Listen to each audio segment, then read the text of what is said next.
જૂનાગઢના ભેસાણ તાલુકાના પસવાડા ગામે રિલાયન્સના અંબાણી પરિવારના અનંત અંબાણીના 31મા જન્મદિવસ નિમિત્તે પ્રસાદ સેવા તેમજ ભવ્ય લોક ડાયરાનું આયોજન કરવામાં આવ્યું। ભેસાણ તાલુકાના પસવાડા ગામે રિલાયન્સના અંબાણી પરિવાર તરફથી અનંત અંબાણીના 31મા જન્મદિવસ નિમિત્તે અંબાણીરે આજુબાજુના 5 ગામોને દુવાડાબંધ પ્રસાદ સેવાનું આમંત્રણ અપાયું હતું। આ તકે પ્રસાદ સેવા તેમજ ભવ્ય લોક ડાયરાનું આયોજન કરવામાં આવ્યું હતું। તેમજ પ્રસાદ લેવા આવતી તમામ મહિલાઓને વસ્ત્ર સેવા એટલે સાડીઓ અર્પણ કરવામાં આવી હતી। તેમજ રાત્રિના રંગારંગ ભવ્ય લોક ડાયરાનું આયોજન કરવામાં આવ્યું હતું, જે 5 ગામોમાં પસવડા, સામતપરા, કરિયા, માલીડા, હડમતિયા, પાટલા જેવા ગામોમાંનો સમાવેશ કર્યો હતો, જેમાં અંદાજિત 8000 લોકોએ પ્રસાદ સેવાનો લાભ લીધો હતો। જે અંબાણી પરિવારનું મુખ્ય સ્લોગન છે, અનંત સેવા નિસ્વાર્થ સેવા સાથે આ કાર્યક્રમ કરવામાં આવ્યો હતો। આ તકે રાત્રિના લોક ડાયરામાં કલાકારોમાં રાજભા ગઢવી તેમજ સાઈરામ દવે તેમજ દેવાંગી પટેલ તેમજ વિમલ મહેતા જેવા કલાકારો ઉપસ્થિત રહ્યા હતા અને લોકોએ ડાયરાની મોજ માણી હતી।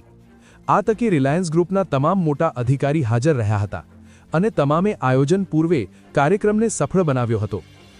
આ તકે રિલાયન્સ ગ્રુપના અધિકારીઓમાં સરવિયા સાહેબ તેમજ રાવ સાહેબ તેમજ રાવલ સાહેબ તેમજ મોરી સાહેબ સહિતના નામી અનામી અધિકારીઓએ ભારે જહેમત ઉઠાવી હતી અને ખડે પગે હાજર રહ્યા હતા અને જેમાં પસવાડા ગામના સરપંચ જયસિંહ ભાટીએ ભારે જહેમત ઉઠાવીને ગ્રામજનોને સાથે રાખીને અનંત અંબાણીના 31મા જન્મદિવસની ઉજવણીને સફળ પૂર્વે પૂર્ણ કર્યું હતું અને સેવા કરવા આવેલ લોકોનો અધિકારીઓ અને સરપંચે તમામનો આભાર માન્યો હતો। રિપોર્ટર જયરાજ ભાયાણી, ભેસાણ। જી રોલ। મારું નામ જયસિંહભાઈ નગરજીભાઈ ભાટી, સરપંચ ગામ પસવાડા।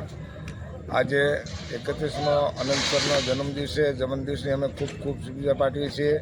જન્મદિવસ નિમિત્તે જે આજે અમારા પસવાડા ગામની અંદર જે કાર્યક્રમ યોજવામાં આવ્યો તે સેવા અને ભજન બેયનો લાભ પસવાડા ગામના લોકો અને અન્ય સહગામના લોકોને મળ્યો છે। બપોરે પ્રસાદનો કાર્યક્રમ હતો અને બહેનોને સાડી વિતરણ હતું અને રાત્રે દરમિયાન ભજન લોક ડાયરો હતો, સાઈરામ દવે સાહેબ અને રાજભા ગઢવી સાહેબ। આ ડાયરાની મજા અમારા ગામની બહેનોએ અને આડોશ પાડોશના ગામની બહેનોએ માણી અને બહુ ભવ્ય કાર્યક્રમ બનાવ્યો હતો। એ બદલ અંબાણી સાહેબનો અમે ખૂબ ખૂબ આભાર વ્યક્ત કરીએ છીએ। અંદાજિત પ્રસાદીમાં કેટલા માણસે ભાગ લીધો? અંદાજિક 6 થી 7000 માણસોએ પ્રસાદ લીધી હતી। કેટલા ગામો હતા? 6 ગામનો કાર્યક્રમ હતો, પાટલા, હડમતિયા, માલીડા, પસવાડા, કરિયા અને સામતપરા।